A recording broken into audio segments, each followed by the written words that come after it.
Sarah Geving, Thanks so much welcome for to the show. having me. I appreciate your time. I appreciate you having me on. Yeah, thank you.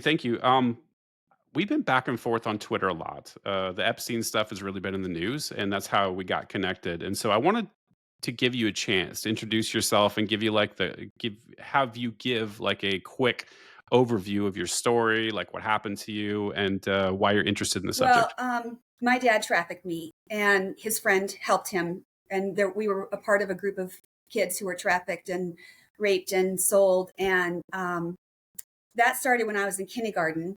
And we can get into the details if you want, but just to give you the short version first. So for about 5 years, I was raped, trafficked, and tortured. And my parents were divorced, so that made it easier for my dad. And what also helped him is the fact that my mom was extremely ill during that time period. And when I say ill, I mean gravely ill. For example, from the time I was in kindergarten till I don't know how long, but a period of 7 years, she had 13 major surgeries, which meant, like every 6 months she was in the hospital for weeks on end. And then she'd come home and she was drugged up on painkillers and all kinds of drugs. And this was back in the 70s. So, drugs were flowing very freely, Percocet, Valium, anything. And so she was just basically unavailable by no fault of her own. And she had no idea. I never told her what was happening on the weekends. When they first got divorced, Mm. I was 4, and he was granted every weekend. So my sister and I would go every weekend to his house. And then he actually sued my mom for custody 5 times. Thankfully, he never won. I mean, I don't think I'd be sitting here talking to you today if he had won, because I can't imagine how I would have lived through that 7 days a week for however many years. It was hard enough living through it on the weekends. So he sued her 5 times. Luckily, he lost, and then so she was unavailable. And then after one of the times he sued her, he actually got less custody, which was great. And I don't know how that happened, but we went from seeing him every weekend to every other weekend, and that went on for years and years and years. And that's when it would happen. He was the lead pastor of a church, and so the church was one of the locations we would be taken to be raped and sold. And that, like I said, his friend there helped him. And yeah, so Well, hold on, I have to stop you. Like the church? yeah, it's really dark. It's Like really how did that? Yeah, that's really dark. So talk to me through that. How did like first of all, I want to, and by the way, please, if I'm stepping on any landmines, let me know. I'm trying to be delicate here, but I'm curious, like how did the church facilitate, or how was that used, and also like you said trafficked, and who were you trafficked to? Right, this feels like this church is like a central hub or some key part of the story here, which is, like I said, super gross in and of itself.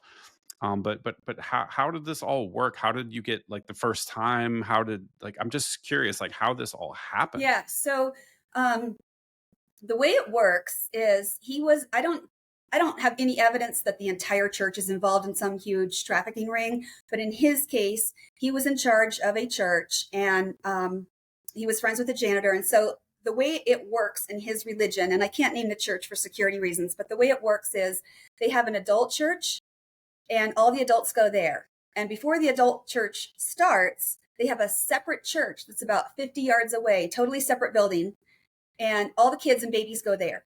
So you drop your kid off, and then you go to a completely different building for your service. And so my dad had the adult building, and his friend had the children's building.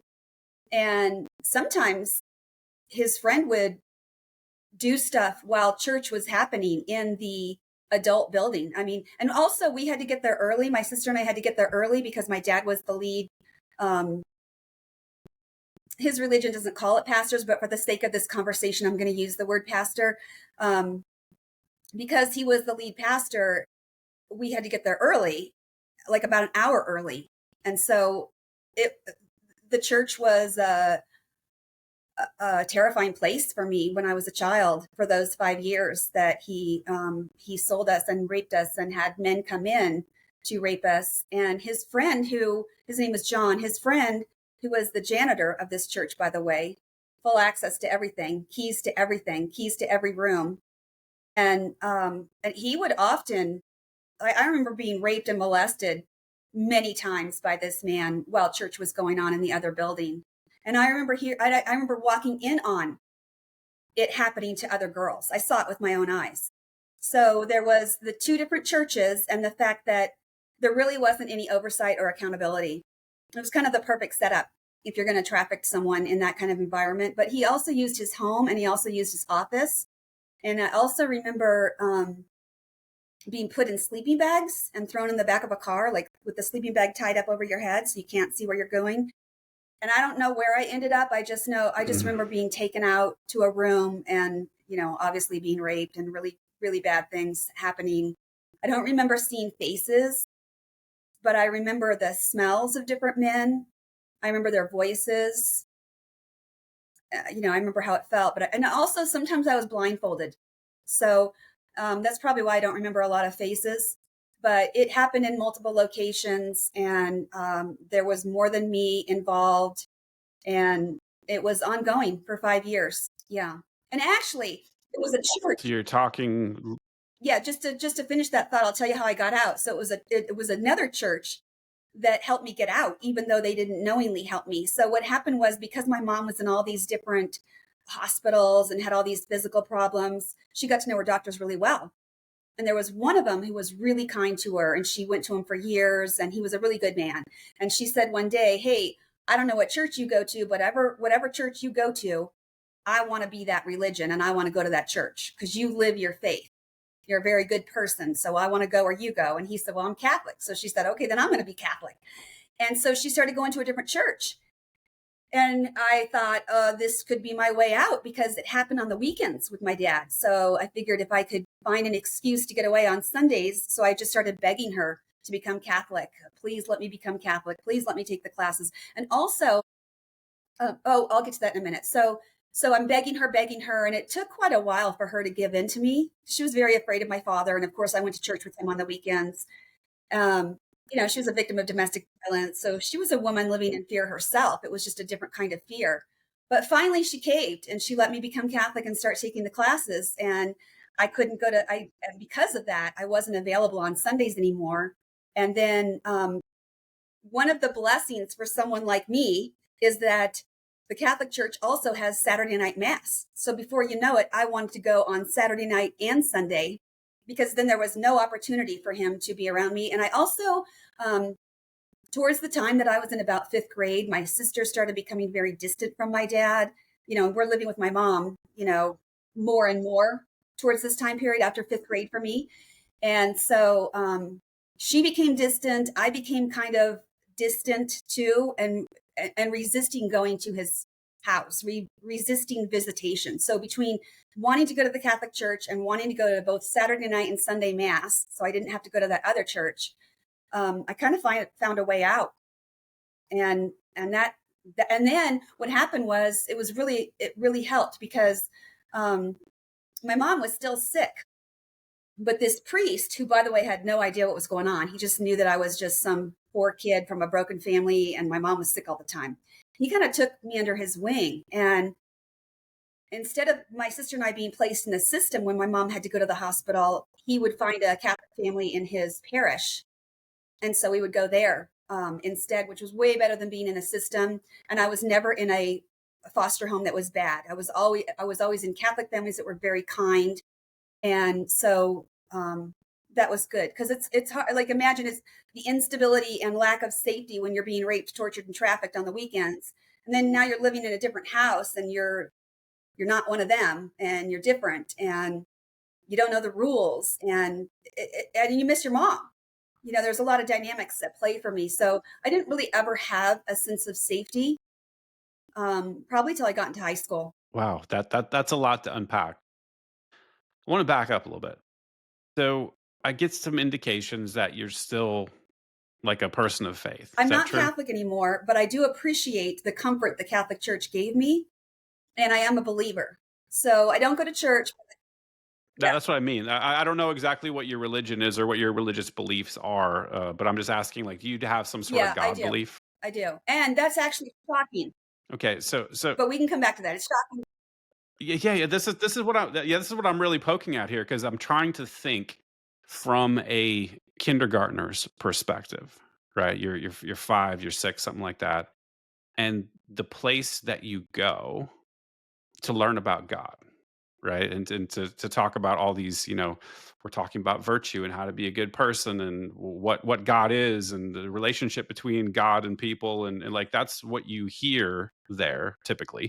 I don't know exactly what your experience was, but ho- my question is like how did that impact like your Well, views on God, right? Because I would ask questions to myself like why would this God in quote unquote the house of the Lord or whatever, right? Like how is this place such an evil place? And how did your little mind well, it reconcile that? didn't. And for many years, I had that question that I struggle with myself. What made matters worse is I didn't just have the church location where all those things are being taught. I was also tortured in my dad's home, and it started before the rape and the trafficking. I mean, I'm guessing he wanted to train me to be very compliant, but the torture started first. And it was really, really bad. He would tie me to a table with no clothes on. I mean, as a small child, like 4 or 5 years old. And I remember this very vividly. And and I actually have proof of it, what I'll explain later. But anyway, so there was torture, like being tied up with no clothes onto a table and sometimes being gagged, sometimes being blindfolded, oftentimes being tortured with knives and ice picks. One time, my Raggedy Ann doll was nailed to one of the walls in the room that I was being tortured in. And he took this knife and started stabbing it, saying, "This is what I wish I could do to you." So, just the terror that you live through when you're being tortured, whether it's psychological torture or physical torture, is really intense. And oftentimes, I mean, this is really just so sick and evil, but oftentimes during those times, he would quote scripture from the Bible. So, like for a lot of Christians and Catholics and, a lot of people, the, I can't even remember the name of it now because it's so hard for me. I have such a mental block. The verse about the shepherd, is it the 23rd Psalm? Oh, the Lord is Yeah, my that's it. The shepherd, Lord that is my whole shepherd. That would be read during yeah, okay. torture. So, and other times, like I remember being tortured in the shower and he would, tie me to the shower head and make the water scalding hot and then mock me and basically say, "Where is your God?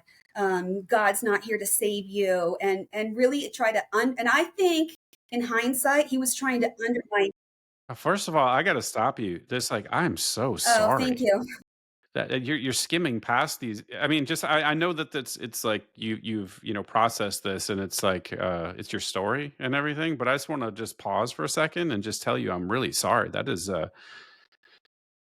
that's deeply disturbing stuff, and that hit me kind of like I said, being a childhood abuse survivor myself. Like that just about took my breath away. So just don't want you to skim over this. This is like really rough stuff, and I'm sorry you went Well, through that. thank you. I think it's kind of a defense mechanism that it almost feels like it happened to somebody else. I don't know if you've ever heard another survivor talk like that. Although I know it happened to me, and we can get For down sure. into that down the road because proof was left, which is a horrifying story, but we can talk about that in a minute. Yeah, the torture was significant. I mean, there was burning. I remember being burned on a stovetop. Like I said, he was obsessed with knives and ice picks.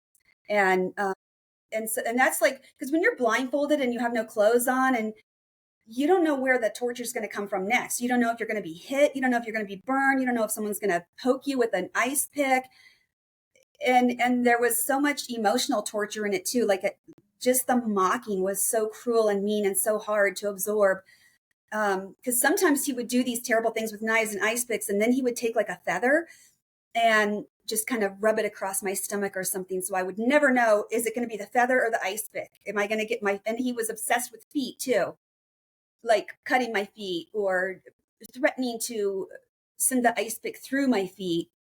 And so, and to this day, I have phantom pain in my feet. It's just a side effect that I live with. But he was a very sadistic man, very evil, very sadistic, and he got off on it because I remember when he burned me on the stove. screaming back then. And he started laughing. And what I learned from that experience was not to show emotion. I learned, because it horrified me. I was like, my daddy is laughing at me getting burned. Like I was, as a child, I was horrified.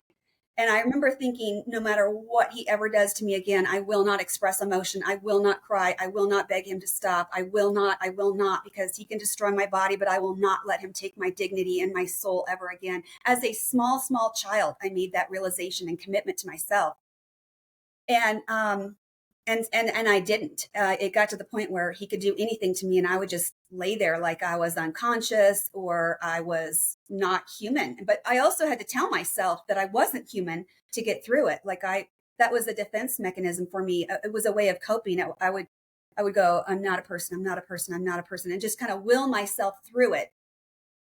Because the fear is so intense when you're blindfolded and someone's got a knife and an ice pick, or something hot, and it's just like a fear I can't even explain to you. That is absolutely awful. Yeah. I And then, I don't have words for that, but I do understand, by the way, sorry to interrupt, but I do understand what you're doing, which is a classic symptom of people that have got childhood trauma histories that are severe, is right. dissociation. It's a sort of need to escape your body Yeah. somehow. Like you have to go somewhere else. You've got to, and it's I resonate with that completely, and I've used that. It was very funny to me because like I remember going, I left home. I was really really poor and didn't have many options, and I went to the military. And first time in basic training, I'm seeing these people just folding under the pressure, being yelled at and screamed at, and somebody right in your face. And I was like thinking the whole time. I remember I thought it was funny because I'm like, this is it, because I could just do it. I could turn that dissociation thing on. You could do or say anything to me, and it's just like I'm not here anyway. Like I just check out, and and I realize now after a lot of therapy that that's actually super unhealthy. And Well, it's a survival if you do have technique. dissociative symptoms, everyone, please, Yeah, we have to do it to yeah, survive. it's basically allows you to survive by exiting your body some way, even mentally. And so it's really unhealthy coping mechanism long term. It has a lot of damage that it can cause in your life later. So if you do have this, people, please see a professional. Try to get some help for it. But I just want to talk about the mechanism of dissociation. That's what you're really It describing. is dissociation, and I have memories from that time period of floating on the ceiling and watching it happen, but I wasn't actually experiencing it. And I've gotten a Mm. lot of help over the years. I've seen different counselors. I've done EMDR. EMDR helped me a lot with those torture memories, because you start to integrate the memory and it loses its fear. And so I had a lot of success with EMDR, but the way it was explained to me, dissociation is if you're trapped and you're experiencing horror, it's your mind's way of getting out because you can't escape. So your mind is built to save you. Does that? That's all it is. Yeah, because you physically can't go somewhere. So whatever your internal mental state is has got to exit somewhere. And I think that's a lot of too where a lot of my creativity came from, because I would just imagine fantasy scenarios like Me all the too. time. Like I just had to be mentally somewhere besides present in my body. Yeah, me too. And the harm that can come from that is in a lot of my adult life. I mean, I would say during my 20s and 30s, I minimized what happened. And I would say to myself, well, it was really, really, really bad, but I was a child and I was probably terrified, and maybe it wasn't as bad as I think it was. But then in 2007, my dad actually died. And by the way, I was not in communication with him. I cut him off, very early on. But for his religion, every child has to be in your will for his religion. And since he cared so much about his public image, I'm sure it killed him that I was in his will. But anyway, so I get the phone call that he died, and went to view his body, clean out his house. I mean, revisiting that house was just like torture in and of itself. But I forced myself to do it because I wanted to scrub those memories away or something. And I wanted to confront them mentally and conquer them. Mm. And what happened was he was so evil and so sadistic that he saved things from the time I was 4 years old of when the torture started. And the torture went on for years. The trafficking started in kindergarten, which I think I was like 5, maybe 5.5. But he saved a lot of the items. So what happened when he died was I was given this death box, and apparently that he had put together for me. And inside the death box was the Raggedy Ann doll that I described to you that was used in a torture session. And it was stabbed. It was stabbed all over. You could visibly see it, you know? And so now I'm in my 40s and I can see this stuff with my own eyes. And then there were ropes in there. There was my probably 5-year-old-ish blood-stained panties. And you could tell the panties were like really, really old because they were white, but there was yellow from over the years of degradation. My little girl nightgown, audio tapes, a lot of evidence was left in there. And there was a note that said, I wanted to hurt you one last time and there would be nothing you could do about it. And another note that said, I have given more information to other people so that if you try to talk, I will discredit you and I will make everyone think that you're crazy. So don't think about talking. But what was interesting about it, or horrifying actually, is these items used in torture, he had to store, like the amount of premeditation involved in that, he had to store that for decades. And never once did he think, maybe I'm not going to go that far. Maybe I'm not going to really give her those things from those torture sessions. Maybe I'm not quite that evil. But he went through with it. And he was, and I don't think, you know, he was sadistic, but I don't think he was very different from a lot of other traffickers because it's all about money and power. It's about money and power. And human beings are a product. We are not people. We are something that can be sold for large amounts of money. I mean, I don't know. Have you looked into how many billions are made or profits from trafficking in the United States? I haven't, but what I do know, and this is my only contact with metrics around human trafficking, it came from the J.P. Morgan lawsuit, where the do you familiar with that? Where J.P. Morgan got Yeah. sued by this class Yeah. action lawsuit from the victims, and also the U.S. Virgin Islands brought a separate suit, right? And so I do know that $1.1 billion was trafficked through his J.P. Morgan account alone. I don't know if he had other accounts, but I do know that particular one totaled 1.1 billion with a B. So that's a lot of money. It's a significant amount of money. And the thing, and actually, if you're into crime, this is a preferable method of making money because with drugs, you sell it one time, you have to get more drugs if you want to make more money. With trafficking, you can sell a human being over and over and over again and make money off her or him. It happens to little boys too. So the average, the statistic that I heard is that the average is 7 years. Most victims of trafficking were trafficked for 7 years. I was 5 years, but most of them are at 7 years. And then either they kill themselves, or their body just gives out. So, you know, it is a huge moneymaker. It is also extremely evil. And I would like to see the United States start prosecuting these buyers more, a lot more, because it would be much easier Well, to. they don't really seem interested. No, they don't. They do not. They do not. They don't really seem to be too interested, and I see. You know what's offensive to me? I hate to pivot back to Epstein away from your story, but I got to say this. What's offensive to me is watching these pieces of crap like Cash Patel and Dan Bongino putting out these PR releases.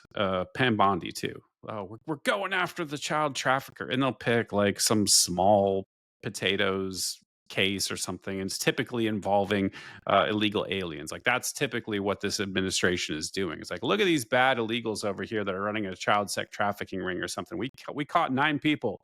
Clap for us, you know. And while knowing they're actively, you know, committing, you know, in my opinion, criminal conspiracy to obstruct justice in the largest and most public, not only child sex trafficking operation that we know of in human history, but also seems to be very likely to be a political blackmail operation at the highest levels of our government.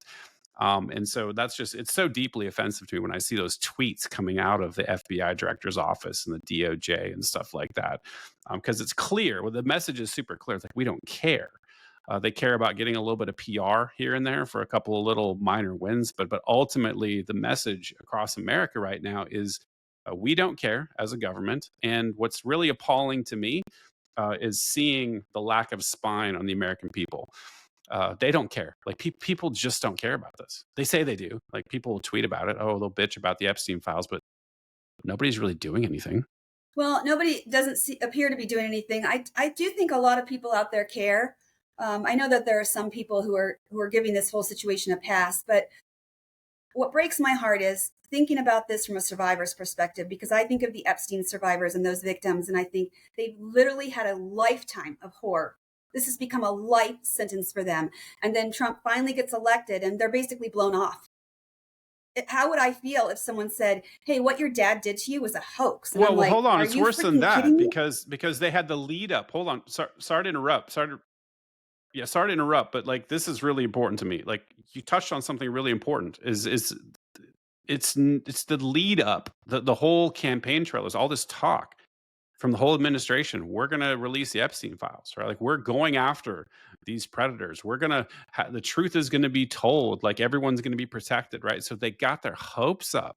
There's thousands of victims, and they're Yeah. sitting there at home, probably scared to death that they're going to get offed, and they think, oh, finally somebody's going to stand up for us, right? So it's such a gross thing to do to get elected on the backs of these survivors, and then the second you get in office, completely turn it into a circus sideshow. You remember the binders? Here's Please. phase one. We're gonna release all this stuff, and these people are finally going to face justice, which I knew at the time was bullshit, and I tweeted about it plenty. I saw what was happening, but I'm thinking through a survivor's lens. And there were probably some people that believed that bullshit. And they really got their hopes up like the government was actually going to clean house. We're going to find out what happened. Maybe I'll get to tell my story. Maybe I'll get some sort of recompense. Like maybe there's some way to compensate these victims, like talk about this issue as a nation, like have some healing. And it's like they were paraded out and it was turned into a circus sideshow, and they just stabbed each and every one of these victims just straight in the back. They absolutely did. And the level of cruelty, emotional cruelty, is really off the charts, because if I was in that camp and I had been trafficked by those people, and for years, I mean, think about the number of years that Dan Bongino talked about this on his podcast, and you would get your hopes up. I would. I Constantly. Wouldn't shut up hopes about it. up, like maybe there's going to be a day of justice for us someday. We've waited our whole lives for this, but maybe we'll finally see it. And then to be dismissed in such a way, I can't stop talking about the Epstein situation, because we need to keep the pressure up. And I don't talk about it enough. I've had to check out mentally a Yeah, little I bit in the last agree. couple of weeks. I kind of did too. I think you probably saw my arc. Maybe if you watched my tweet history, like when stuff started really going sideways, when it was really the Axios leak, right? When the DOJ memo that basically said, "Oh, nothing to see here. There's no client list. Oh, we don't know anything. We don't know who the actual clients are, and uh, all the files that we said, the tens of No, thousands of fuck. hours of children getting raped by Epstein and other people. Oh, that just turned out to be child porn. Like we didn't even know. Like, oh, sorry guys. Oh, can you hear me? Okay, good. Oh, there you Excellent. are. Yeah, I Imagine. can. Okay. Cool. We're still recording. So no worries. I will just continue off where I left off, which was the where was Right, I? I was right, talking about right. the And the Bongino years that these situation. victims I have had think to wait, and the kind of the carrot that's been dangled in front of them of, "Oh, we're going to get them. We're going to bring you justice." And then now it's just so deflated. Oh yeah, I remember. I was talking about the Pam Bondi situation where the DOJ memo. I was talking about the Axios thing where they leaked that. That's where I really went crazy because when I saw that memo leak, it was like, oh, I see the way this is going, and I wanted to know at the time because I tweeted about this leading up to the election, and I was like, I knew the way this was going to go. Essentially, I just didn't know how it was going to go that way. Meaning, I know that Donald Trump campaigned on this and there was talk about like we're gonna do this and here's our phase one. I knew that was happening. I'm like, how is he gonna land this plane? Because I knew he couldn't land the plane. Like to anyone who's paying any sort of attention, we understand that this is clearly a government blackmail operation. probably done by Mossad. Ghislaine Maxwell's father, Robert Maxwell, is a former Mossad agent, and he had this huge fortune that seems to have been transferred to Jeffrey Epstein, who is, by all accounts, a school teacher that had no sort of financial understanding whatsoever. He had no clients, as far as we know, from a financial standpoint. So he just had this like endless amount of money that came from nowhere. He was supposedly a currency trader. Do you I know who don't know Eric that person Weinstein or is? that name. Are you Yes, familiar with definitely. I think Brett I follow him Weinstein? on X. So, yes. So Eric is Brett's brother, and Eric worked for Peter Thiel. And so he's been in the tech space, and he's also a financial guru. He's a mathematical quant, but he's also a physicist. And so it was very interesting because Jeffrey Epstein set up a meeting with him. And he said instantly he knew this guy was a construct, meaning he wasn't who he said he was. Like he walked in the door and said something stupid like, "Oh, excuse me, I've been doing some currency trading." And then Eric started interrogating him a little bit, and he realized like he didn't know anything about currency trading. There's something else going on. So long story short, I'm watching this, and I'm very getting very clear signals that this is a blackmail operation, and they're using child trafficking to facilitate this, to catch people, powerful people like the Bill Gateses and the Bill Clintons of the world, including all of our government officials on both sides, in compromising positions. And it's probably Israel has all the tapes and has all the leverage on everybody. And so I knew that he couldn't land the plane. I didn't know how he was going to avoid landing the plane. But when I saw that, and I was like, oh, this is the way you're going to do it. You're going to gaslight us. You're going to tell us that this is a fraud. This is a hoax, that all the stuff you've been telling us, like, remember Pam was saying, Yeah, I oh, no, remember there's all of it. truckloads. They Absolutely. just found more. We just found more. There's a whole truckload of data Right. in New York. It's coming our way. I'm reviewing it. It's on my desk. I've got the client. All this. It's just bullshit. They just basically said, go to hell. We hate you, and we think you're stupid, and you're going to swallow this story.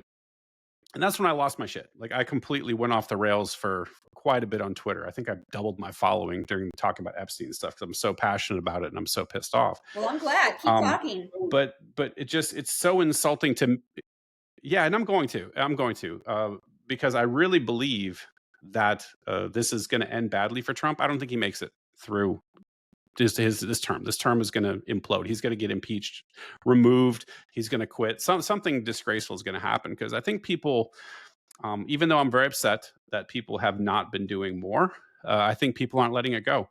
There's this fracture in his base now. I think you see there's a bunch of these paid influencers that are like, oh, what does it even matter? Let's move on from Epstein. But I think there's a significant portion who are like, hey, this is a really damn big deal.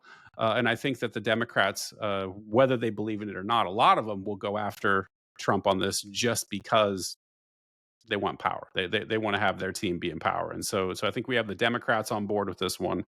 You got Thomas Massey. You have some other people who really seem serious about trying to get answers. And I don't think we'll get them.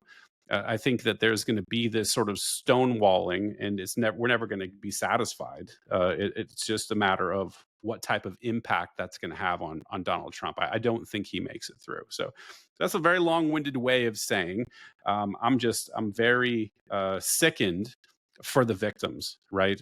Because it's this loud signal that we don't care about children. We don't care about children that are trafficked. We don't care about raped kids as a society. And I think that is a really dark mark on America's history. I'm very disappointed by it, and boy, I wish it wasn't so, but that's the way it Well, appears to remember when me. I told you as part of my story that to cope, I had to tell myself during torture sessions, I'm not a person, I'm not a person, I'm not a person. Well, imagine you're trying to conquer personhood as an adult, which most people don't have to deal with. They grow up knowing they're a person. And then you find out, oh, after years of being told there's going to be justice, all of this is a hoax and there likely will not be anything that will come from this. I would imagine that's an attack on a personhood for a survivor. So my heart goes out to them because I hope they have good support systems. I hope they have safety. I hope they're protected. And I hope they can process the fact that, yes, they are a person. Yes, they are a dignified human being. I am sorry our government has failed them so badly for so many years, but they absolutely are human beings and they should be treated with dignity, absolute dignity. This is assault on their dignity as far as I'm concerned.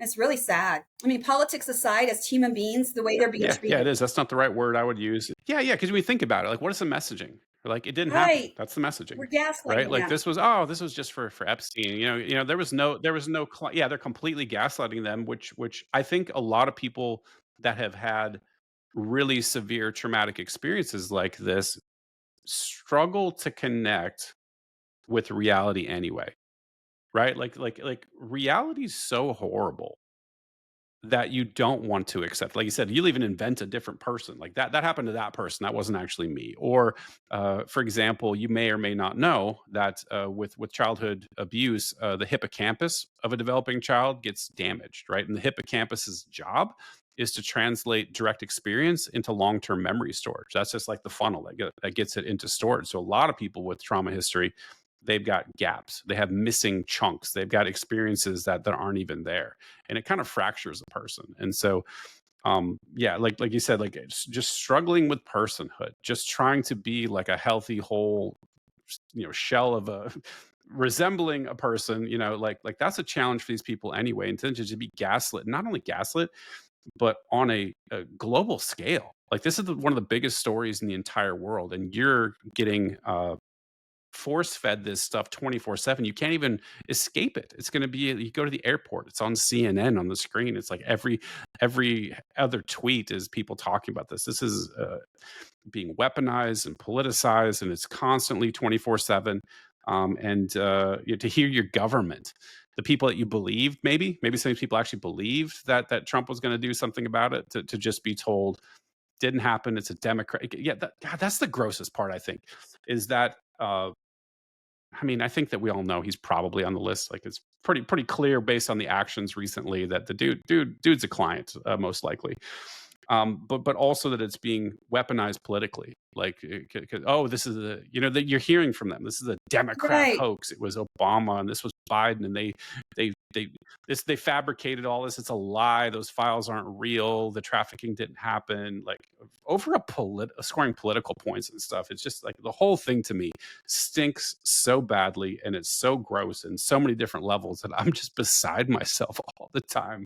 I'm having a hard time Well, processing I've this. had to at times just completely disengage, just because it is very hard to process injustice. And I put myself in the shoes of those survivors, and I wish I could hug them. I wish I could tell them how sorry I am. Um, and, imagine being one of them. You're dealing with powerful people. They can kill you. They can do things to ruin your life. I mean, the fear that they have had to live with for so long. And I'm going to tell you a personal story. So, another, besides the torture, another way, and we can come back to Epstein, but I want people to know this because this is another example of how a trafficker will do anything to silence their victim. I remember being a small child, and my dad put a knife to my throat, and he said, "Open your mouth." Yeah. Ugh. And I did. And he put the knife inside my mouth and kind of rolled it around so I could feel the sharp blade. And then he said, like in a really stern, scary voice, "You ever tell anybody what's going on here, I will cut your tongue out." And he says this with a knife in my mouth, and I'm a child. So I never forgot that. I believed him. And I'll never forget the tone of his voice when he said it. So these are the kinds of techniques that traffickers use to silence, the person they're trafficking. And I don't know all the techniques that were used in the Epstein case, but I know that these techniques worked in my case. I mean, I did not talk. I didn't come out publicly talking until 2019. So you have to think about how many Epstein survivors out there. And by the way, not just Epstein survivors. We've got over 300,000 undocumented missing kids in this country that were brought across the border to be trafficked, whether it's sex trafficking or labor trafficking. We've got a real problem in that area as well. And then there's the domestic side and all the familial trafficking. Familial trafficking is you're trafficked by someone you're familiar with them. It could be a dad, a boyfriend, a grandmother, a grandfather, someone in your own personal space who's supposed to be protecting you is actually the one selling you and hurting you. And that's called familial trafficking. And it's a real domestic issue in right here, on our homeland. So there's the Epstein case, there's undocumented kids, there's familial trafficking. It's rampant, and we need to address it and fix it. And I just hope that what scares me. Yeah, how though? This is the thing that's blown my mind.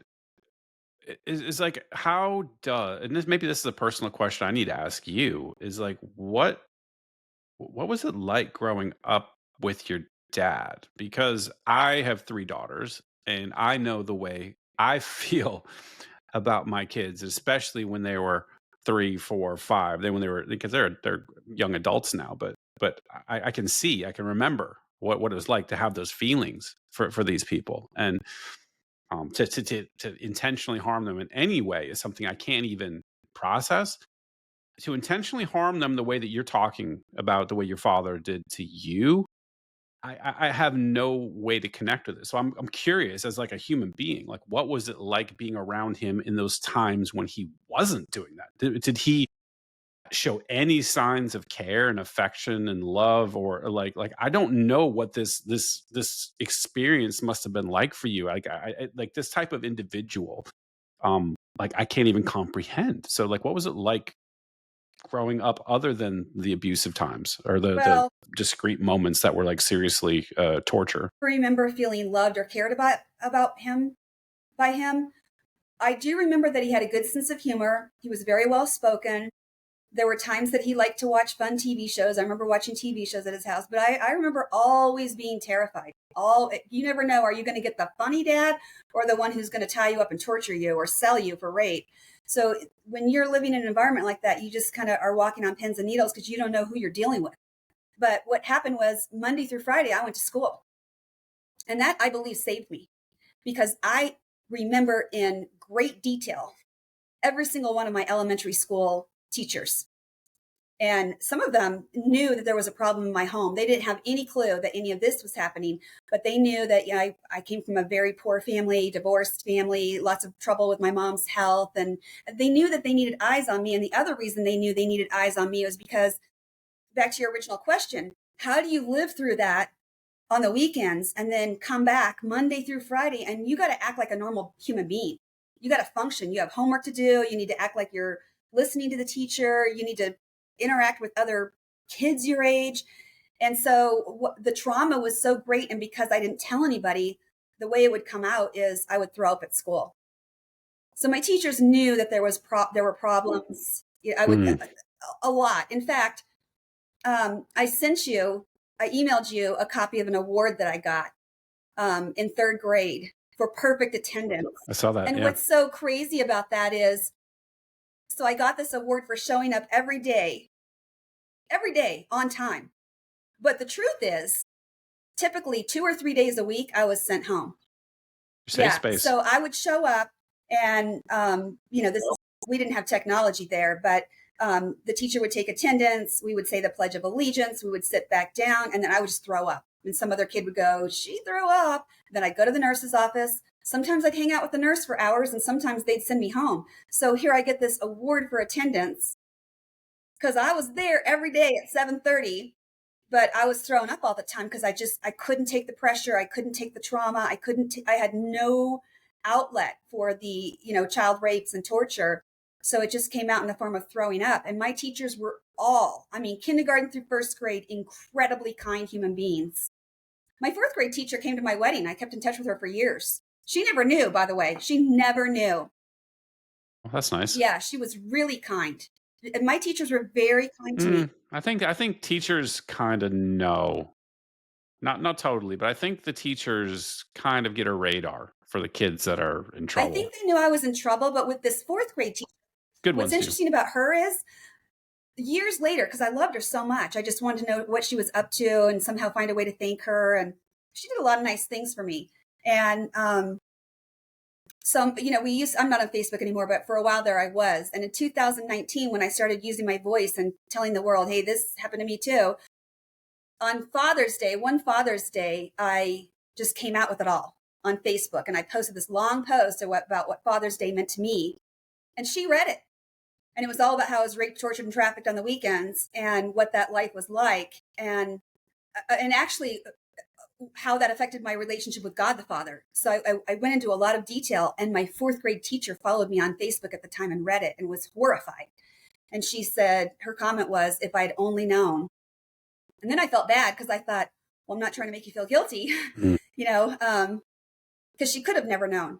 I was never going to tell anybody. I mean, if you had a knife in your mouth and you were threatened like I was, you wouldn't tell anybody either. That was just never, ever going to happen. And so, but yeah, I do. She knew that there were problems and something was going on with me, but she didn't know it was at that level. But I do credit my teachers, my elementary school teachers, with me turning out okay and me surviving, because they were my love. They were my safety. They were the ones who, at least, for 7 hours, Monday through Friday, somebody cared about me. Man, that's difficult. It seems like a lot of us don't tell anybody. I didn't have a knife in my throat. I didn't tell anybody about my stuff. And do you know what scared you so Don't know badly exactly that you why, did? but it seems like a common pattern that Do you think some of it could be I shame? don't think it scared me. It was more. I think for me, it was shame. Yeah, I think it was shame because I grew up incredibly Catholic, like very, very conservative, and this is would be a very shameful thing. And everything in Catholicism is shameful for the most part, even normal, healthy type of stuff. And so I think it was just shame, and also I wasn't very close to my mother. I was raised by a single mother, and she ended up getting remarried when I was like 8. It was right about the time the abuse happened. And then he took over straight up abusing me, like so it transitioned from that babysitter incident over to him, verbally and physically abusing me and mentally torturing me like the rest of my childhood. I And am so so I was sorry. trying to survive. I kind of like went from that thing and skipped straight into his abuse. Yeah, thank you. It was definitely a difficult thing for me, and I don't know exactly which was worse. Both were very traumatic, but with him, it was like basically being told you're a complete piece of shit. That you're never going to amount to anything. You're always going to be a failure. It was that type of mental abuse, and there was a whole bunch of physical stuff on top of that. So it was a rough stretch, and I didn't tell people mainly about his abuse either. It's just it's a tough thing, and I don't know why people don't talk more. So if you are, this is my advice to anyone who's struggling with this stuff: find somebody that's safe.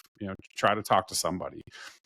But I get it. Like, getting retribution for it is scary. Like, if, like, for example, if you try to tell somebody and they do the right thing and think that they're helping you, they could make things potentially Well, worse for that's you. one of the problems with, Because I think we alluded to this earlier. People, yeah, for example, I'll just say people don't care about kids ultimately, like society. So like it seems like for the most part, police and district attorneys and whoever, like the whatever the apparatus is, doesn't seem to care a whole lot about protecting children.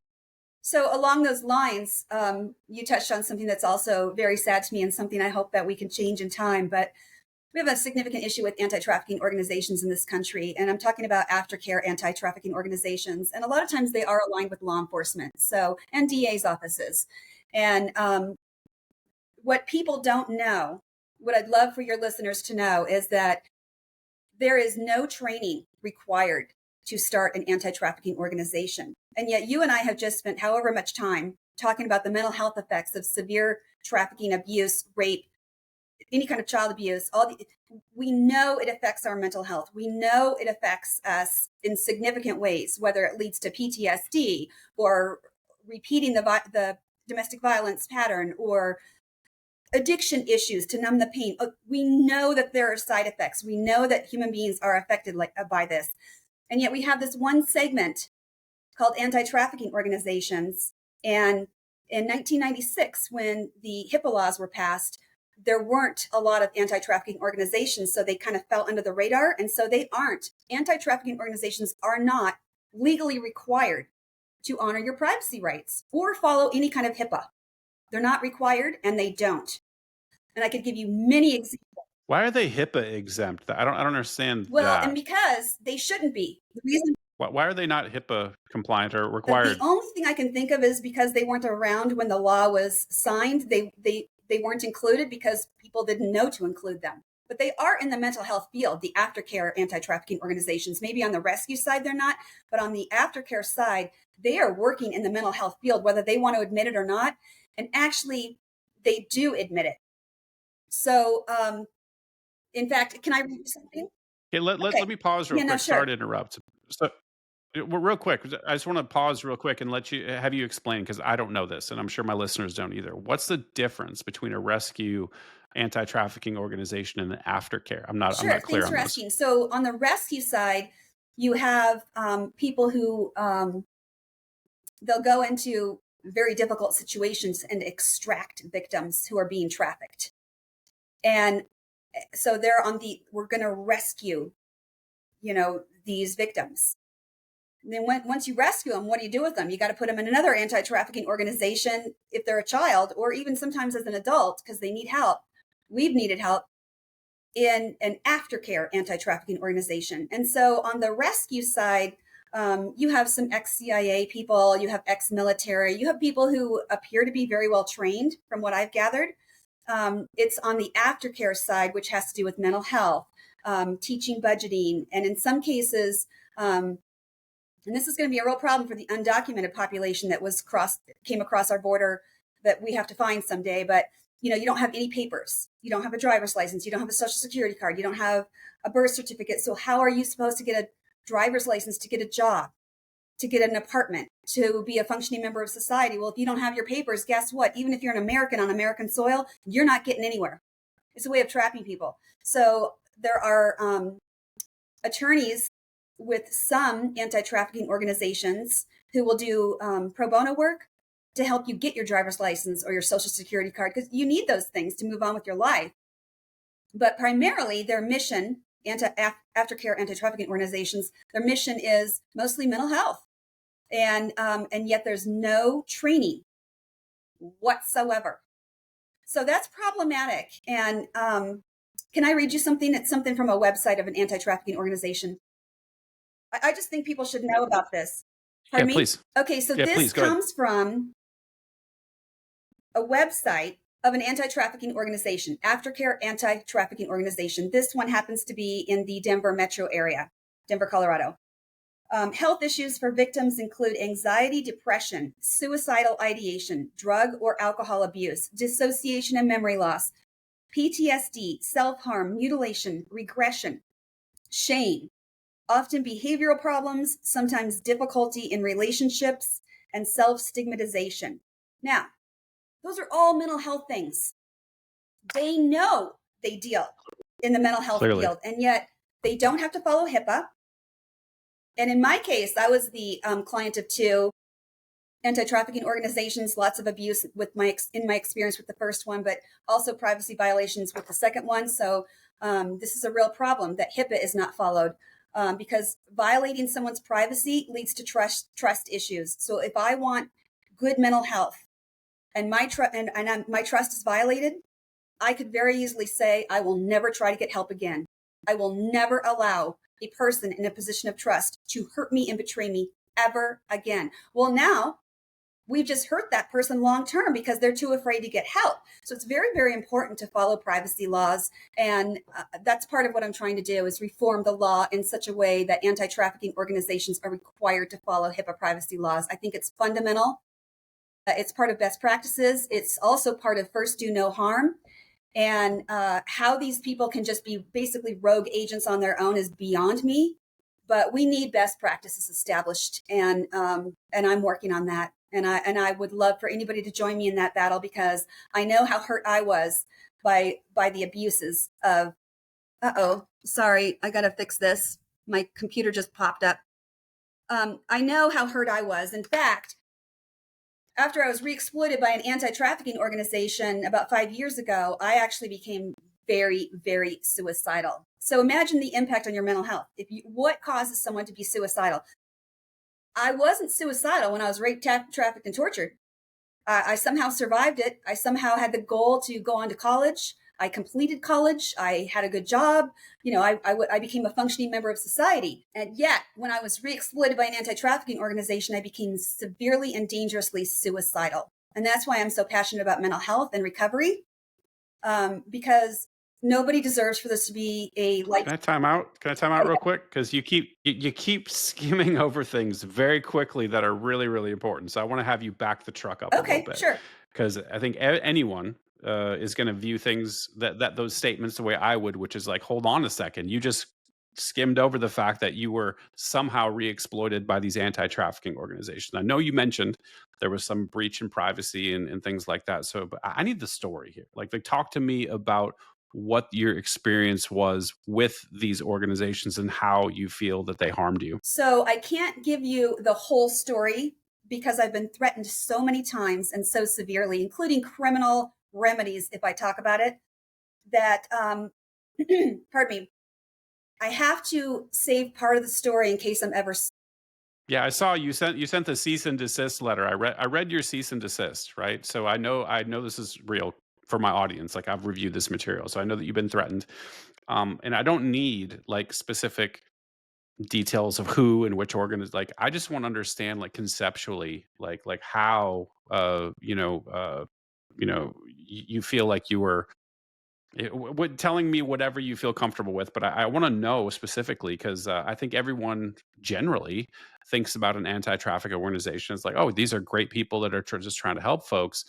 Um, and so I want to understand like what the core issues were with your engagement with these So, one thing that I organizations. can share or that I'm comfortable sharing is with the first organization that I was affiliated with or a client of, the executive director basically recruited me as a client. I had called their organization to volunteer, and before you know it, it became an interview. And when she found out that I was a survivor, she just kind of peppered me with questions and asked about if I lived with side effects, which, I don't know any survivor who doesn't live with side effects. And then she convinced me that she was the savior to any of these side effects and told me that she was a trauma counselor, that she had a master's degree, and that she was very well qualified. Their anti-trafficking organization was very well funded, and I wouldn't have to pay for these services. So I called her to volunteer. I end up as a client, and I start seeing her with her as my counselor.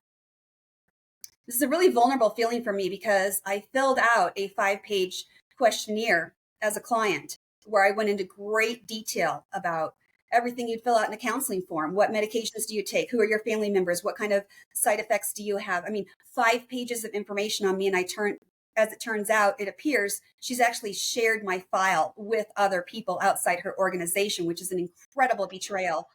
But Oh, also, when I became her client, some very fishy things started happening immediately. And red flags started popping up in the counseling setting and in my communication with her. And I ended up stopping um, that. But unfortunately, some of the things she did set in motion interviews with the FBI. And when I did stop seeing her, yeah, I'll tell you that in a second. When I stopped seeing her, I started Googling her. Like, who is this woman? I mean, I should have never just trusted this person. She was, the organization seemed legitimate. And if you don't know, like, I never knew that there could be an issue with an anti-trafficking organization. It sounds like, hey, we're here to help people. We should all support these organizations, right? Because who doesn't want to help?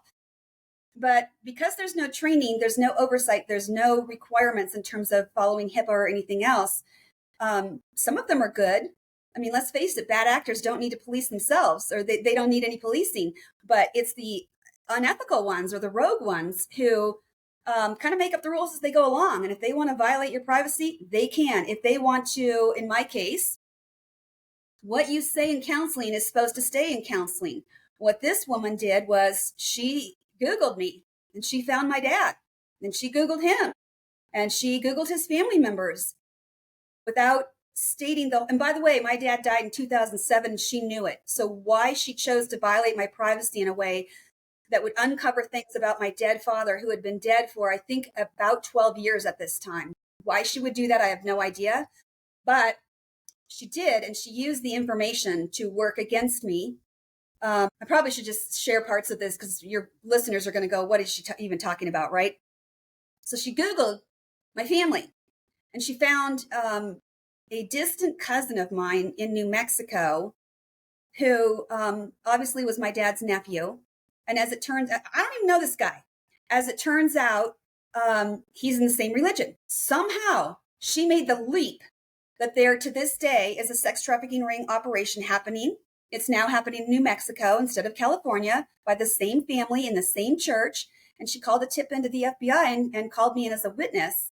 And it led to 5 interviews with the FBI for me. And what that did was, and by the way, it's a huge privacy violation. You can ask any licensed counselor. You cannot violate someone's privacy by Googling them, Googling their family members, Googling their story, researching their family members. You can't do that. But she did. and it led to 5 interviews with the FBI. The fifth one was videotaped at the FBI headquarters in the middle of early COVID when everything was shut down. So, very scary environment for me. By the way, I live with a lifelong threat. So, I didn't know, are bad people watching me? Do they know I'm talking to the FBI? Or do I even have a reason to talk to the FBI? And it was an absolutely terrifying experience. So that's what I mean when I say I only saw her for a couple of times, and then the red flags started popping up. And I remember thinking, this is not a good fit. And then when I looked into her, I found out she's not even a licensed counselor. In fact, she's not even properly educated to be a counselor. She's a fraud. She misrepresented herself to me to basically, I don't know why she did it. I can't get inside her head, but she misrepresented herself to me as a trauma counselor. As it turns out, she wasn't educationally qualified or licensed, which is another part of the law I want to pass. Aftercare anti-trafficking organizations must use educationally qualified and licensed counselors. No more of this fraud. No more of substandard care. First do no harm means we get standards too. We get dignity too. We get good professionals too. So there's a lot involved in that, but as it turns out, Oh, sorry. I was going to say it feels like it should be a higher bar, right? Because you know, when you talk about anybody who is a licensed counselor, you have to go through tons of education. There's continuing education requirements that they must take ongoing after they become a counselor. And as you know, if you've ever been in counseling, there's disclosures. They tell you, like, hey, this is what I can and can't disclose. Matter of fact, I can't say anything to anybody unless a couple of conditions are met. You demonstrate that you're a threat to yourself or other people, right? Like, there's a list of things that, like, they will tell you at the beginning of a counseling session. Like, I can't disclose anything that's said in this room unless you give me permission to, other than these couple of, edge cases, right?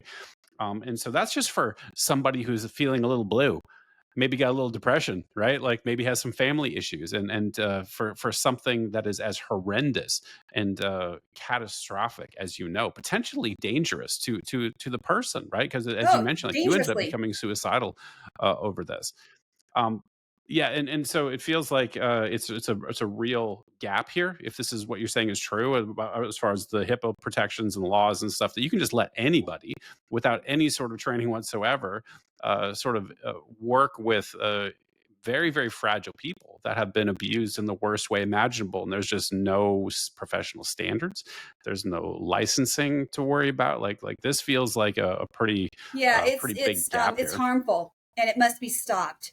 So the law that I'm advocating for is that aftercare anti-trafficking organizations must be legally required to follow HIPAA guidelines and practices and privacy laws. Two, they can only use educationally qualified and licensed counselors. Very important, because if you used an unlicensed fraud, not only could they hurt a client because they don't know what they're doing, but if they exploit someone or are unethical, there is zero accountability if they're not licensed. There's no one you can go to. And by the way, I also sent you another part of the reforms that I want. I also sent you documents that show that I had to sign my rights away in order to get help. I had to say, if you hurt me, I won't sue you. They were given legal immunity. Yeah, it's called like Yeah, a hold harmless, yeah. right? And Isn't that what it's notice in the called? Hold documents that harmless clause? I sent you 3 copies where she said it. I had to sign it over and over again. Now, there are no protections for survivors in aftercare anti-trafficking organizations. She didn't have to sign anything claiming that she would protect me. Nothing. You have to sign. So it's coercion, because as a condition of getting help, you have to sign your rights away. That is totally unacceptable. And no mental health counselor on the face of the planet in the United States of America is allowed to do that. You can't do that. In fact, Yeah, regulating. that's terrible. And I'm thinking, sorry to interrupt, but I'm thinking about she could Yeah, get people killed, right? Like, or not she, but anyone, because I'm thinking about this FBI engagement, right? And the fact that you start Googling people and you start poking into pasts, particularly with trafficking. I'm thinking about your dad. Like, yeah, you said he was dead at that point. It was over. But he clearly didn't let it go from beyond the grave. He had threatened you, and he wanted to get one last dig in, and he's also potentially, like, from your perspective, I'm trying to put myself in your shoes, and I'm thinking to myself, like, okay, now the law enforcement's involved, right? And there's potentially threats on my life. right? Because let's say, like one of the most damaging things you could do is exposing Absolutely. somebody for being a pedophile, right? Like you saw, you could have you, and you don't know, like as a victim, I don't know who my dad told. I don't know how big this ring is. I don't know if they know where I live. I don't know who's implicated. Like you said, you're blindfolded. You're not even aware of who you were trafficked to, who potentially could be embarrassed or prosecuted, or all these things, lives ruined over disclosures made in your case. Like this is very sensitive stuff, and have somebody ham-fistedly, you know, uh, bumbling around, that I could was literally get terrified people during that killed. process, and that terror led to suicidal thoughts. And along those same lines, along the danger lines, this is why training is important. We had one anti-trafficking organization in the Denver area, and they actually posted a picture of a 13-year-old girl on Facebook and identified her as a victim of trafficking and a client. So even, so here's what happened in that case. This 13-year-old girl who's being cared for by a family member, no parents in the picture. She gets hooked up with this anti-trafficking organization. Then she went missing, which happens with preteens sometimes when they've been through very, very abusive environments. Somebody could get them or they could run. I mean, it's not uncommon. And so she went missing. So it would be very appropriate to post her picture and say missing for more. If you have information, call the sheriff's department. That would be fine. But what she did, and then a month later, thankfully, this young girl was found. So this is what the anti-trafficking organization did. They posted her picture with her full name. So this is probably a 7th or 8th grader, first and last name. And they said, this is one of our clients. So that's basically announcing to the whole world that she's been trafficked, because this is an anti-trafficking organization. They only have clients who've been Yeah. trafficked. And here's what's really crazy. I saw it and started raising holy hell. I started posting on Instagram. This is so unethical. This is dangerous. A trafficker could see this and somehow find a way to find this girl and kill her, or somehow harm her, or take her back to sell her again. Any number of things could happen. And that's not even talking about the personal degradation, shame, and horror of you being the victim. And as a 7th grader, or whatever the age 13 is, seeing that by a Publicly being person put in a out on the position of internet, like trust. And what? here's what made it even worse. When I started raising holy hell about how unethical this was, the anti-trafficking organization changed and edited their post to add, this was posted with the permission of the family. And I'm thinking, I don't care. Who's looking out for the girl? Who's looking out for the client? Because I'll tell you what, a mental health counselor, if my grandmother says post her picture and tell the whole world what her issues are, that mental health counselor could have their license taken away. But since there's no rules, no accountability, no training to get involved, a lot of them, these anti-trafficking organizations can make up the rules as they go along. And I'm not trying to criticize every single organization out there. Let me be very clear. There are some that are very good. I have friends who are affiliated with some of these organizations, and I'm very proud of their work.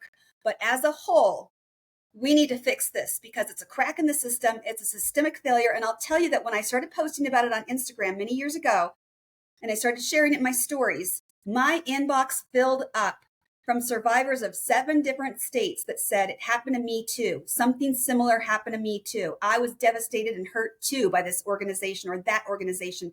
And California was named, Florida was named, Idaho, Utah, Hawaii, 7 states I heard from survivors. And so that's when I knew, when it comes to aftercare anti-trafficking organizations, we have some systemic problems, and the survivors are oftentimes getting re-exploited or hurt. And we have to do something about that. We have got to do something about that.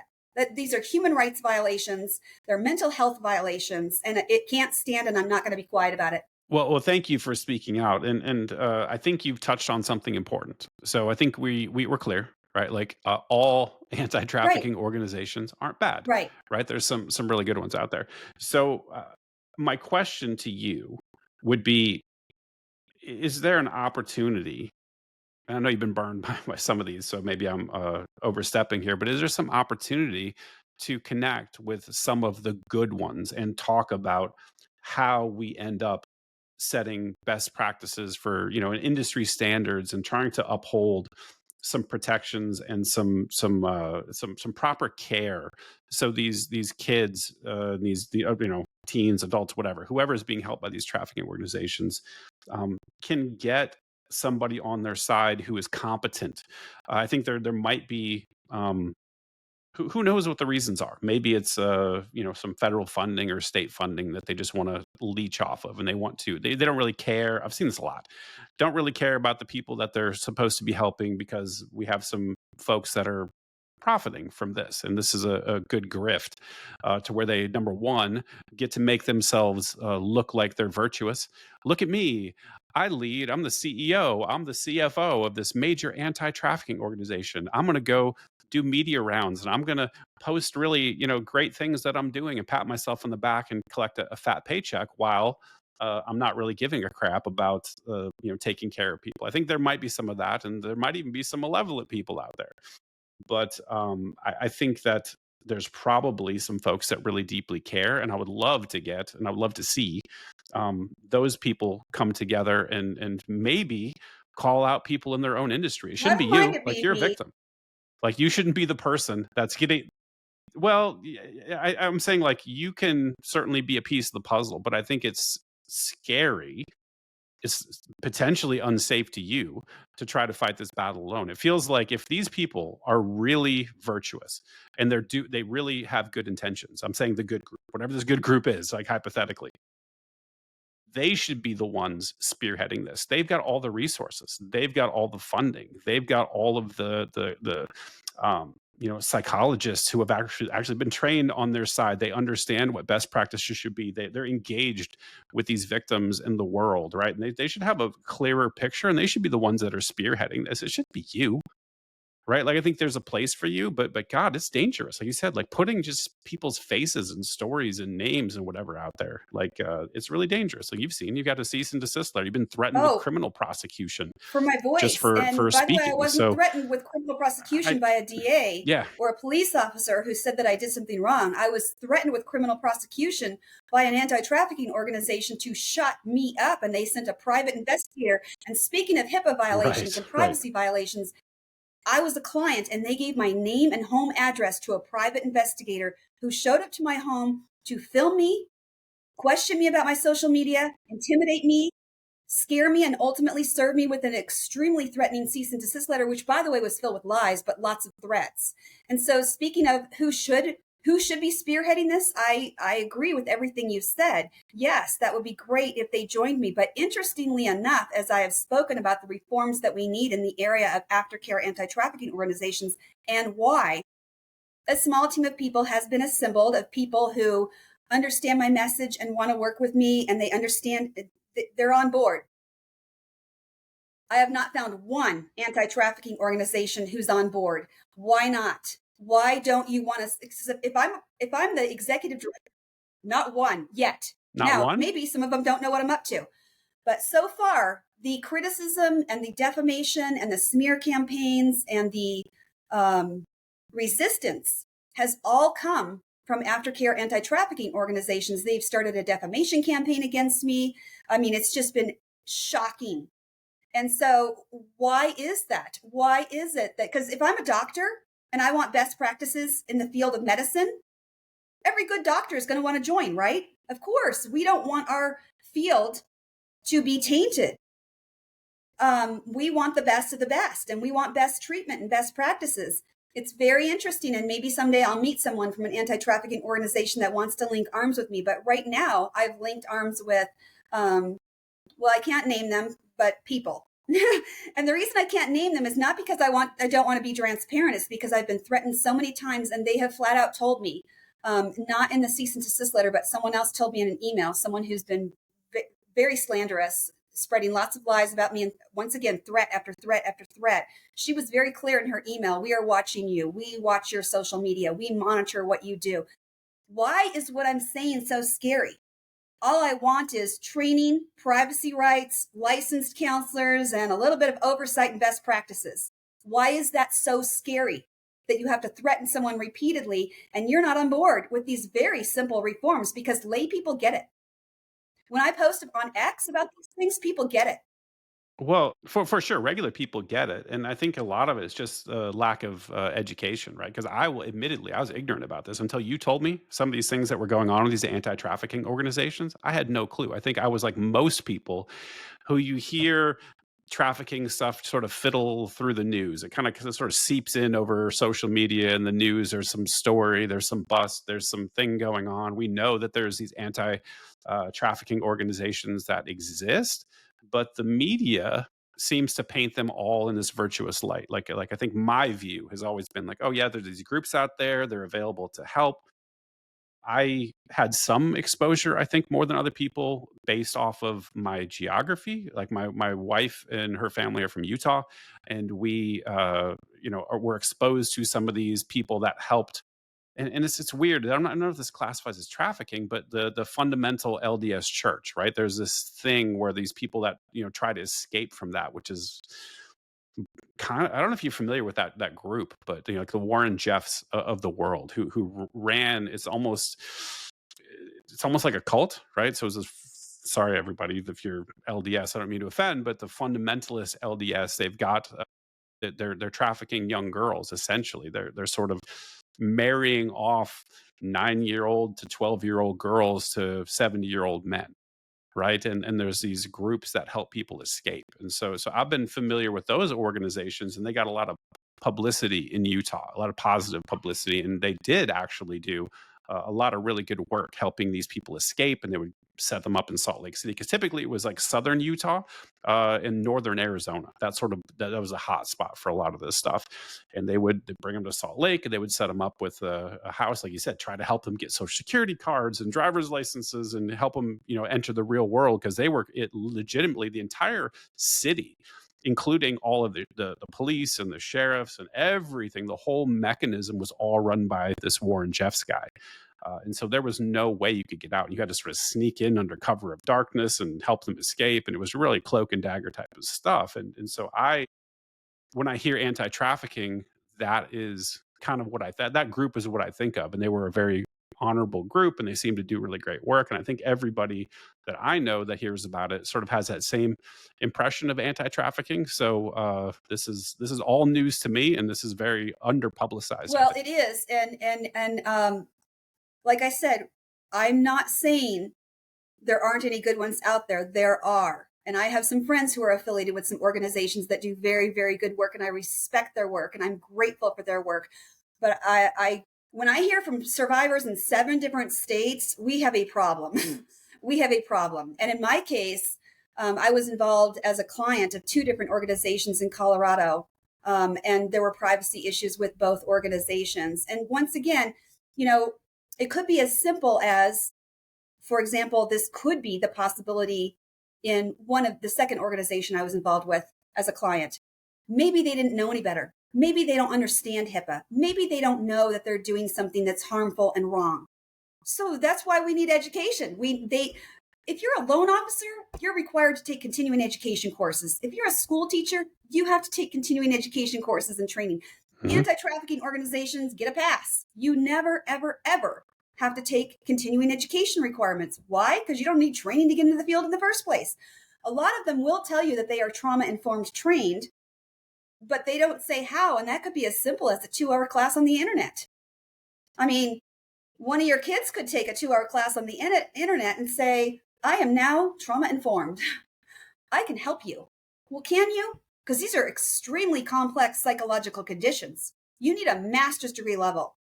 And I am really, really tired of substandard care going to survivors, because these organizations are fighting me. They're silencing me. They've threatened me many, many times, way more times than what I sent to you.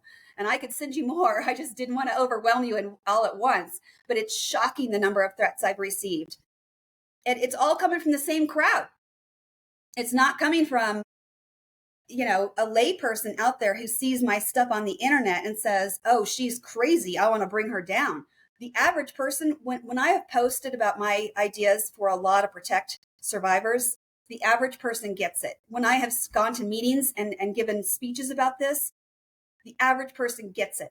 I've never had one person approach me after a talk that says, I'm not quite sure that I agree that we shouldn't have substandard care. I'm not sure if I agree that, all anti-trafficking organizations should follow HIPAA privacy. I've had people come up to me and say the opposite. Thank you for sharing this information. Please put me on your email list and let me know what's going on with your law so we know how we can support this effort. But what should happen for the sake of the industry of anti-trafficking organizations is they should say, we support this because we don't want bad actors in our field. It hurts our reputation. It hurts our reputation. And I do have a couple survivors who I know See you trying to who join. support the Got no reforms video that I'm yet. seeking. So that's very, very encouraging. But it does beg the question, when you laid out your question and argument a few minutes ago, why aren't any of these organizations linking arms with me to say, yes, we want industry standards. We want to adopt a policy of first do no harm. We care about our reputation. Shocking. They're doing the opposite. They send out emails talking about what a fraud I am. I told you the story about what happened with the FBI. You know how they presented it to the public? The FBI has an entire file on her because she's a fraud. Well, if you don't know me and you trust the person who's sending that out in an email, you're going to think I'm a fraud. The truth is, my name is in an FBI file as a witness. But when you twist the facts and try to minimize my voice or change the facts to try to make me look bad, then the goal is probably so nobody listened to her, because we don't want oversight. We don't want rules. We don't want continuing education requirements. They're exposing themselves by the way they're treating me and by the way they're not linking arms. And like I said, there are some good ones out there. But I would like to see every anti-trafficking organization get behind this effort, because first do no harm means you care about your ethics of your organization, and you want ethics in every other organization as well, because people matter, dignity matters, and recovery matters. Sorry, I get a little passionate about that. Did I lose you? I'm wondering if you're still here. I am. There we go. Can you hear me okay? Okay, I'm so sorry. Did what was saying go through? Or did I freeze? I don't know where you stopped, but yeah, you kind of crapped out, and it's fine. Like I said, I can just edit this all together. We'll stitch it. It'll be fine. But you're Okay, back now, okay. so Okay, continue. I'm back. Well, now I don't remember where I left off. Where I know where I left off, but I don't know where we got frozen. So I I was don't either. telling Just you, I remember you talking about these trafficking organizations. That's what your impassioned speech. You were being very eloquent, and then we got a little bit hung up there. So continue where you yeah. think you want to continue the thought. We'll make it work. Okay, well, let me start a new thought along those lines and circle back around to that issue. On the cease and desist letter, which I sent to you, here's something else that's very interesting, because we're talking about the world of anti-trafficking organizations, right? Which means you're against trafficking, you're against rape, you're against harming or sexually exploiting children, right? I think we can You'd all agree hope. that's what an anti-trafficking you hope. Interestingly, guess who the attorney was on this, who represented this anti-trafficking organization in a cease and desist letter against me?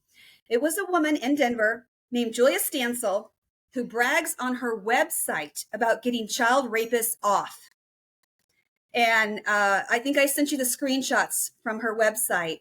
And so it makes you wonder, okay, why is an anti-trafficking organization aligning with a defense attorney, with an attorney who represents rapists?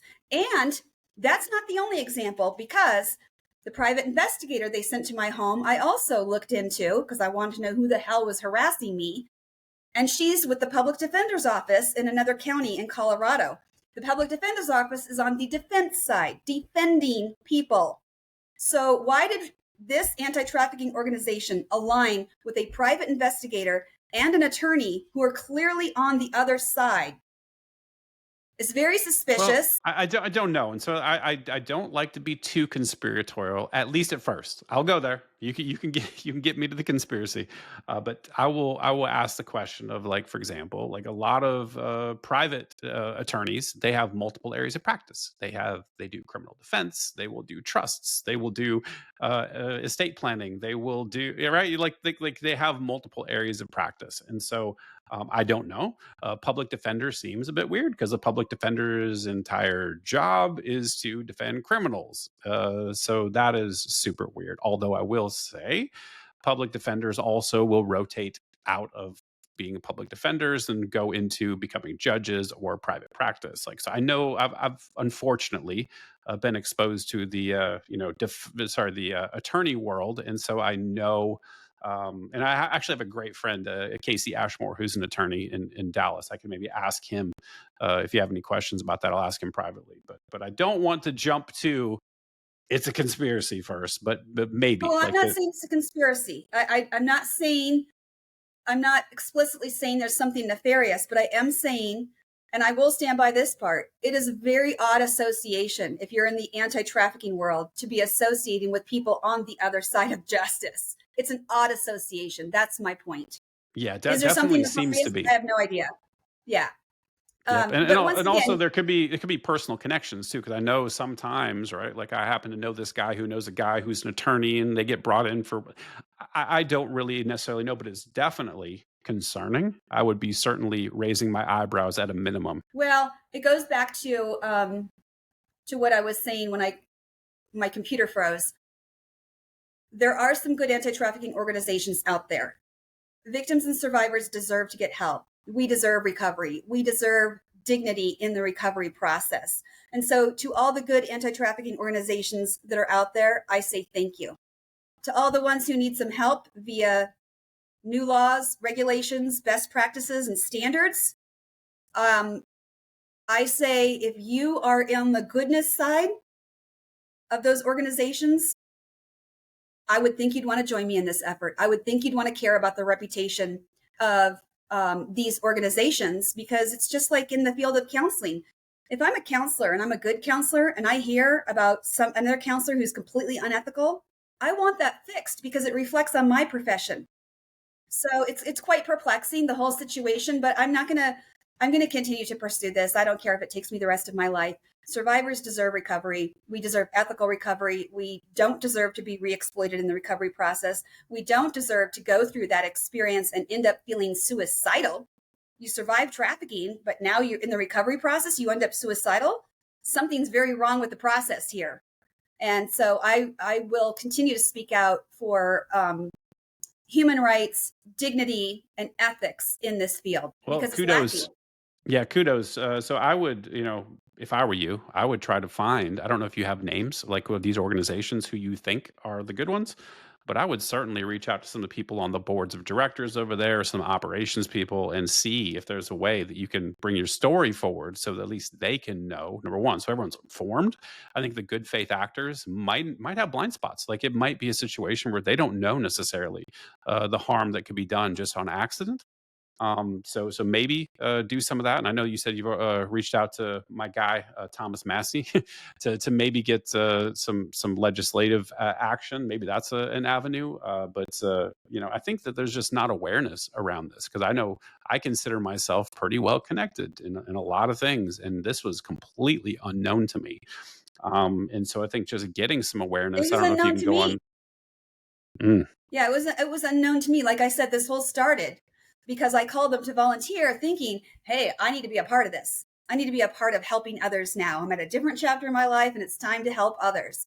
But because when you hear that word anti-trafficking, it says you're against trafficking. You want to it's in help the name. survivors. When you read these websites, yeah, you read their websites and they all talk about how they want to walk side by side with survivors. Well, can we just do it ethically? Because I don't think I'm asking for much. But I do have a team of people behind the scenes that is helping me. I just can't name those people publicly because every time I announce who I'm working with, a survivor ally to an anti-trafficking organization sends out an email completely trashing my name, lying about my character, lying about the kind of person I am. And then people don't want to work with me.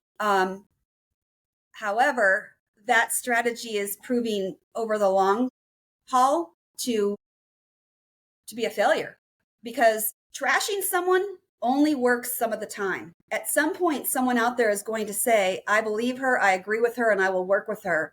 And you think about the doctors who spoke out during COVID, they were just completely trashed. Some of them lost their license. Yep.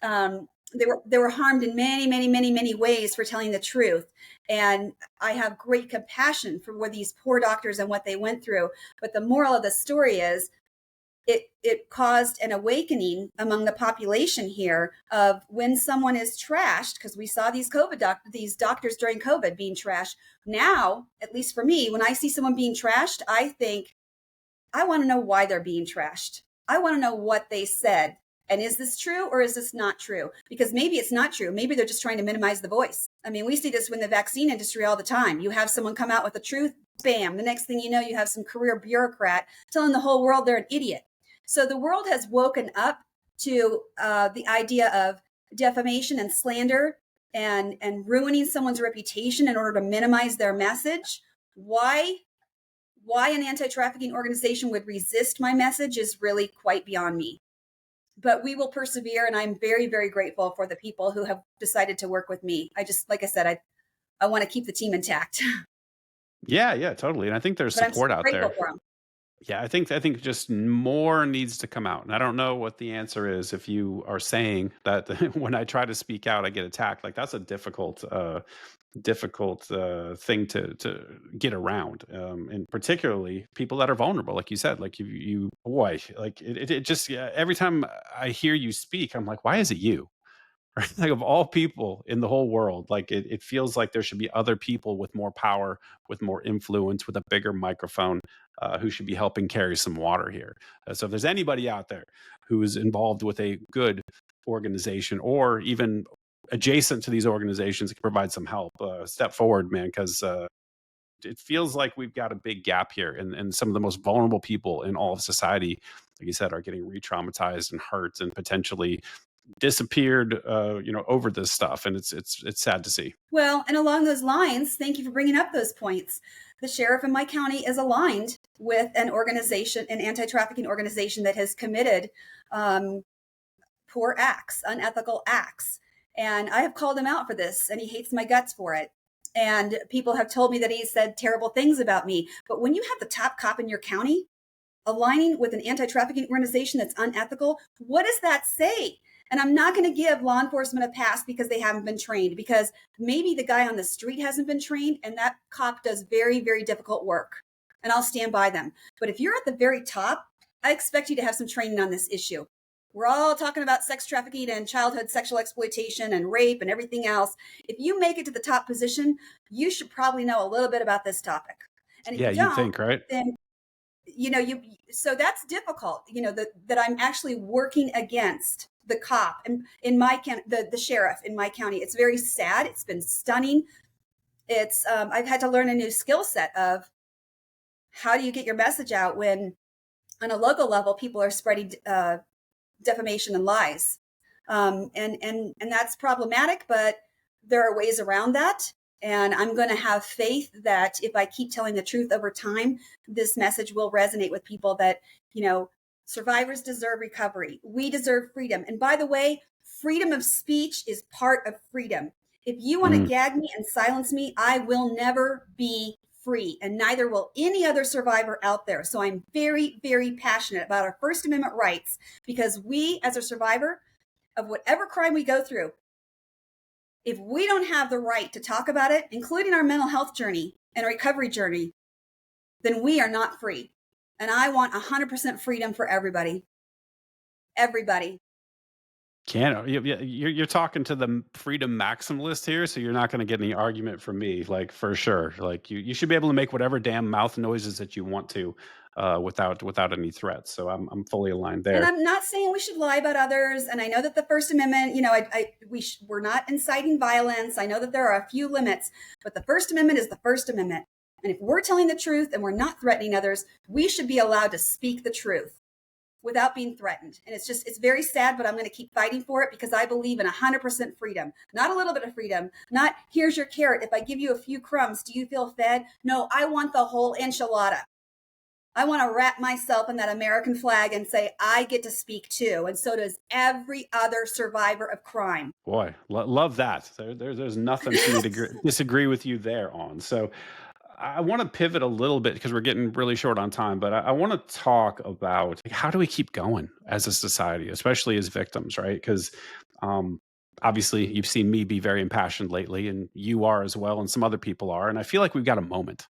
You know what I'm saying? I feel like for all the bullshit attached to the Epstein thing, we've got a microscope on the issue now, and everybody's thinking about it. It's top of mind. It's not always going to be this way. Like at some point, this page is going to turn, and that moment's going to be gone. Like, how do we capture it? Because I've been very discouraged, like just from the fact, like I talked about earlier, like I don't think Americans really care that much. I mean, it's Well, really hard. It's really hard to come to grips with that. Like a lot of people, they pearl clutch and they, oh no, and they feign like they care. But like if I really want to put it in perspective, look at the January 6th stuff, right? I don't want to make a political statement, but there were people that were pissed off about an election they thought was stolen. And what do? They all converge and they rioted. Like there was people really pissed off, and there was a big thing that happened on the Capitol. People came out for that. Nobody's coming out for this. I haven't seen a well, we single certainly protest. don't see. Yeah, that part is sad, but I actually think there's a lot of good, caring people out there because when I've spoken about these issues, the average person gets it and they're very compassionate, and I'm so grateful for that. I mean, I have someone who initially was a stranger on X, and when he started reading parts of my story and I started putting it out there, he sent me a private message and said, "Hey, I just want you to know that you're on my daily prayer list." And I thought, wow, thanks for touching my soul. As a human being to another human being, we find each other just like you and I found each other, and I have other survivor friends that we found each other, and we build each other up and we encourage each other and we remind each other we will never gaslight each other. We will never gaslight anybody who's a victim. We will only stand for truth, and we will lock arms for recovery and happiness. We deserve happiness. And I think there should be a public conversation of different kinds of recovery methods, and nothing's off the table. Like I said, I've used EMDR; it's been effective. Animal therapy is also very effective. Neurofeedback is on the table.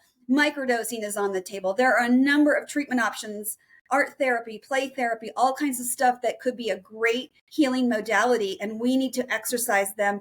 And also, I haven't started this yet because Robert F. Kennedy Jr. has only been at HHS for 6 or 7 months, actually probably less because he was confirmed several months after Trump was inaugurated. But I am going to start lobbying the people at HHS because HHS covers mental health too, as it should, because mental health is health. And so, how do we keep from being discouraged? We stand for truth even when we stand alone. And in the meantime, we find each other and we lock arms. And if you're having a bad day, you call me and I'll build you up. And if I'm having a bad day, please let me call you. You know what I mean? Like human beings help Yeah, human beings.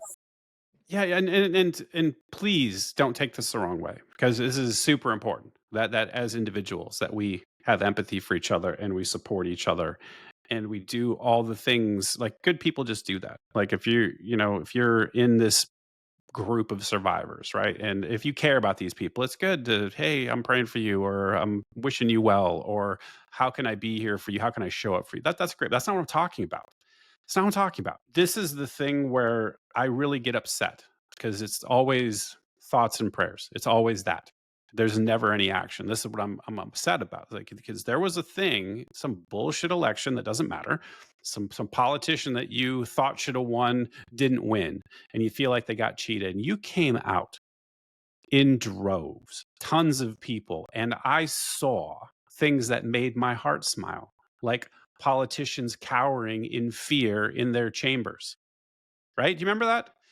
Do Oh, you remember them yeah. hiding like Oh, yeah. cowards and scared to death and seeing panicked look in their face because people were pissed off? I don't see anything resembling that at all. I don't see a single protest. I don't see anybody showing up in DC saying, give us the damn files. Release the list of the pedophiles. Tell us who the client lists were. Expose the financial transactions. We talked about this 1.1 billion damn dollars was trafficked through a JP Morgan account. We know this. And Jess Staley, the JP Morgan executive, was a client. Do you know how I know that he was a client? He was a client because he had the audacity to use his JP Morgan email address to communicate Wow. with Jeffrey Epstein about which girls he wanted. He said, Wow. "Say hello to Snow White for me." Is Snow White, no, is Cinderella and Beast available? And Epstein's like, no, Beast isn't available on this date. This is the shit he did on his JP Morgan official account. We're not out there in the streets. Nobody is really doing anything. And that's what's got me upset. Right. Well, Like, I I agree know with you that on that. it's like, what do we care about as a society? You're fucking politician. Sorry, pardon my French, but the guy who, like, people stormed the Capitol because the guy who, by all accounts now, is a pedophile on the Epstein list, he didn't get elected. Boo hoo. And we rioted, or this group of people that supported him rioted essentially on the Capitol and put politicians in literal fear of their lives, which I'm all in favor of, believe me. What I'm saying is there's no passion for thousands of child sex trafficking victims.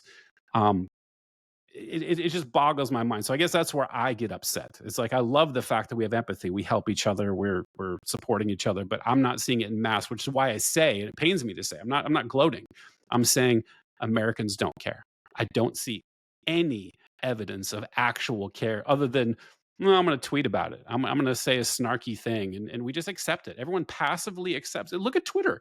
You pay attention to it. Everyone's just like, oh, yep, they're gaslighting us again. Oh, look, now it's aliens. You see, they're going to release like, we're going to talk about releasing proof of aliens existing. This is the new thing. After we've done the Barack Obama, we're going to pretend like we're going to arrest him for like, they just keep rolling out distraction after distraction, and the whole world shrugs. America is like, well, they're just doing this. Nobody does anything. They don't care. I don't know if it's that they don't care or if it's that, because in my world, a lot of people that I know in my personal life aren't even on social media. And we know that the mainstream media is not honest. So there's a big segment of people out there who are just living their lives and they have no idea that all this stuff is going on in the background. Now, for those that do know, it is disappointing that there aren't protests, but here's one possible reason is that people could disagree with me, but I would argue the phrase sex trafficking has become a phrase. And people don't stop and think about, oh my God, someone was raped 1,000 times and tortured. This can't stand. We have to really save the children and fight for children. Like, if they, and I don't share the torture part of my story for a sensation. I share it because of exactly this reason. I want people to know this is a very, very damaging crime to a person's heart and soul and mind. This is serious. And this is not a sex trafficking phase. I don't even like the word sex trafficking because the word sex implies consent. I think it should be called rape trafficking. For sure. Because if we got real blunt with people and people were like, oh my God, this is terrible, maybe then we would see people showing up on, the steps of the Capitol saying, we want to protect these children. I did see in Colorado, I was very pleased to see this. There was, not pleased to see the crime, but I'll just say this really fast. There was a man who has significant mental health problems, and he tried to abduct an 11-year-old child in Colorado. He also assaulted someone. I mean, it's on videotape that he tried to kidnap a child, and the DA in Arapahoe County let him off, basically, because he has mental health issues and she thinks he's incompetent to stand trial. He will reoffend. So there was a protest today, and I saw it, and I was grateful. And if I hadn't had other things that I had to take care of today, I would have joined them. But that's the first time that I've really seen a group of people stand up and say, this is absolutely unacceptable for a child to be almost kidnapped. We've got it on videotape, and you're not going to prosecute this guy because he has mental health issues? I mean, that's what mental institutions are for. Not to put someone back out on the streets. So thank you to the people who showed up to that. And I agree with you. I'd love to see more of that. I'd love to see more outrage. I don't know if it's because people are just taxed to death and so busy working that they just don't have the bandwidth to take on a protest. But you did see a lot of people who came out on January 6th who were very passionate because of what happened in 2020 with the election. And I hope that someday there will be the same level of passion to say we are not going to tolerate, as a first world country, as a powerful country, we will take a stand for children.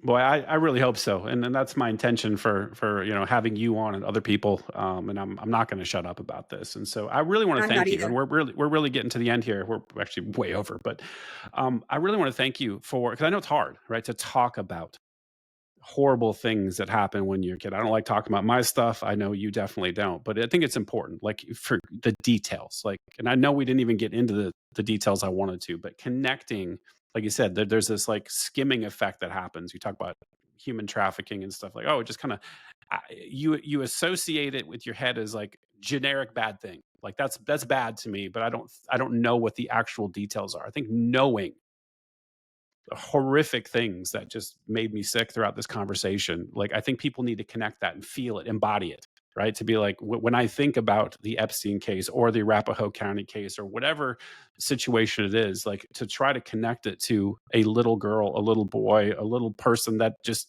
can't do anything, who had really, really horrific things happen to them. I think that connection needs to be made if people are going to get sufficiently pissed off. Because I'm tired of feeling like I'm the only like incredibly pissed off person. I think we definitely need more righteous indignation, not sensationalism, not because we just want to be horrible and vent and whatever, but like righteous indignation because this is such a violation, as you know, and this causes so much harm to people, and it's a much bigger problem than I think most people think it is. Like most people think it's like, oh, it's just this very very tiny thing that happens just in little pockets, but it's pretty prevalent. It's a big, big issue. It's a lot bigger than I think the average person knows. It's very big. But, I really appreciate your time here, Brent. I really appreciate that you care about these issues. I appreciate that you want to turn painful situations in your own life into, making things better for someone else. And I appreciate your voice. And I'm so grateful that you had me on. I appreciate you having me as a guest. Oh, you're so welcome. I definitely want to have you back if you're willing, because I think we've just scratched the surface here. So why don't Well, you we tell have people? scratched the surface. Yeah, Pardon yeah. me? So, why don't you tell people where they can find you online? Because I want to get people pointed your direction and connected with you. And hopefully, if there's anyone listening that can help in any way, please reach out because there's a lot of work needs to be done. Oh, that's super kind of you. So I am on X and I'm pretty active on X. My handle on X is my real name, which is Sarah Geving. I think my handle on X is Sarah Geving 1. And, it's not hard to find me, Sarah Geving. And yeah, and if you follow me on X and you want to hear more descriptive stories, I do put in my highlights where I talk about sex trafficking and my life as a survivor.